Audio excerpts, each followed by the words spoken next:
Hey, what's happening, my friends? It's a beautiful day in Portland in February. It's 63 degrees Fahrenheit outside right now, and I'm walking through Southeast, and I was doing some canvassing and some phone banking for the Bernie campaign. So I'm not here to talk about politics, but just being active in my community, trying to make some change for social justice as I see it. But that's my story. And anyhow, I wanted to talk about gratitude a little bit more.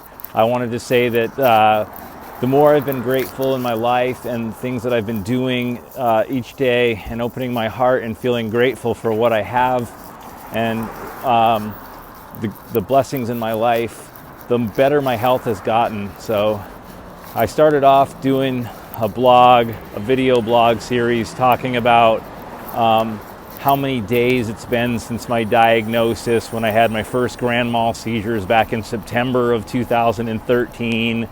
And my focus was really all about my brain tumor and my epilepsy and my road to trying to recover. I wasn't certain about it. I just wanted to recover. I hoped I would recover. I didn't have a knowing. So now I do have this knowing, and my seizures have gone down big time. The radiation and chemotherapy didn't really do a lot for my seizures. I was still heavily medicated for a few years.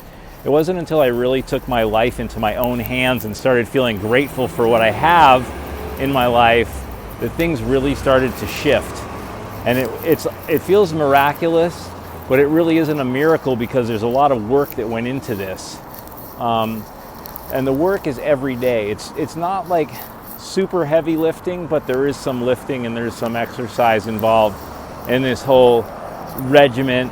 But it's also about a rhythm and keeping to a consistency of getting up every day early and meditating and being grateful and thinking about all the things in my life that really are amazing, and not focusing about all the things that I wish I could change that maybe or maybe not I have power over. It's just accepting, look at all these wonderful gifts that I have bestowed upon me by the universe, and we all are parts of the universe in our own right. You know, the saying goes, and I might get it wrong, but to paraphrase, we're not a drop within the ocean is a drop within each of us. So that's really how I feel about everything these days, and just super grateful and it's not always easy because there's a lot of frustration that still comes into play, but I've managed to eliminate my seizures tremendously. And a lot of people are going to tell you that believing in a higher force, in the quantum field, or whatever it is, your God, whatever it is that you associate yourself with on a spiritual, conscious or subconscious level, is a bunch of woo-woo. But as my yoga teacher, who's a big inspiration to me, said, I'm all about the woo-woo, and I am, because it has opened doors to me to believing in the unseen. And when you start to believe in the unseen, miracles start to present themselves. And this has happened for me with having terrible seizures and symptoms of a brain tumor that wouldn't stop. Now, did I have to put in a lot of work to make this happen? Absolutely. I had to change up my diet. I had to recommit myself over and over again. And every time I fell down, I didn't give up. And most recently, over the Christmas holiday season, I had a couple of grand mal seizures that came out of nowhere. Well, they didn't come out of nowhere. I was stressed. I was moving. I was gearing up for a big trip in South America. And stress got the best of me. My diet slipped up a little bit. I stuck to my practice. I've been doing the Wim Hof method, which means doing some deep breath techniques likened to Kundalini. Kind of firing up those chakras, those energy centers in my body, and then also with the meditation, doing cold showers in the winter, throughout the year, taking the water as cold as I can to build up a strong mid-prefrontal brain, which makes me less reactionary to things. And the reactionary self is the one that is more susceptible to health issues, to feeling what you believe is what is real. If you believe that you're a success and you have a knowing that you're going to do something, you will do it. There will be a way, a path will present itself, and you'll be more intuitive to finding your way on that path towards your goal. Even if something as unforeseen and seemingly initially doubtful as curing myself of a brain tumor and epilepsy. Now, are any of us going to live forever? Well, it hasn't happened yet. I say my goal is immortality with gratitude. So far, so good. But if I don't live forever, that's not a shortcoming. Our endocrine systems have a shelf life. It's about 80 something to 120 years if you're lucky or unlucky, depending on how you look at it. So take each day in stride, and what you have to be grateful for is this whole abundance of life that's around you. Take time to be still and not react in a knee-jerk way. Just feel into things.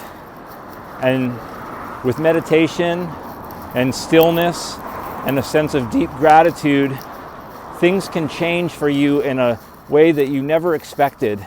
I never expected. I always had a deep knowing that I was going to somehow figure out a way to get through this and to beat this. I didn't think it was going to be like this, because miracles or actualizations or manifestations of visualizations come in unexpected ways. So never stop your gardening process, pulling out the weeds and planting new bounties, because it's constant maintenance to stay fruitful in this world, because impermanence, which means nothing is permanent, nothing is forever, all things pass, is this an inevitability. So take this little chapter that you're living in right now, look at it and realize, I'm here, I'm present, this matters, and I am so happy to be here. And I hope you can come to a point where you can feel this way. When you're within deep pain, it's hard to find that way that you can just find a crack in the pain and make your way out of it. I look for that crack, that little chink in the armor of happiness that was preventing me from getting to where I wanted to go. And did I fall back on things that I had intended upon achieving? Absolutely.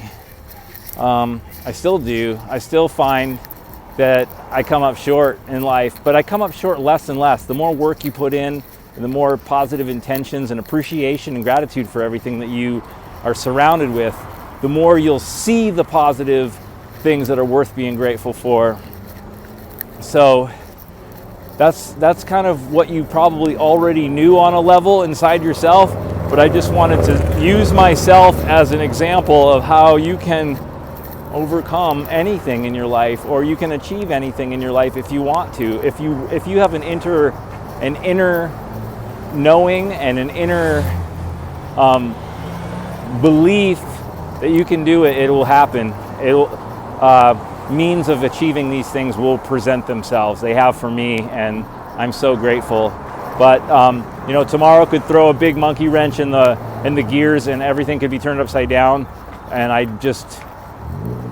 I put it on myself to have the best ability to respond, because responsibility is the ability to respond, to have that responsibility to be able to handle anything that comes my way. And when the good things come my way, bask in them, luxuriate, as my friend Sandra Gale would say, luxuriate in the moment. All right, y'all, I hope you're having a beautiful day. I'm feeling good. I hope you're doing well. Much love to you. Peace out.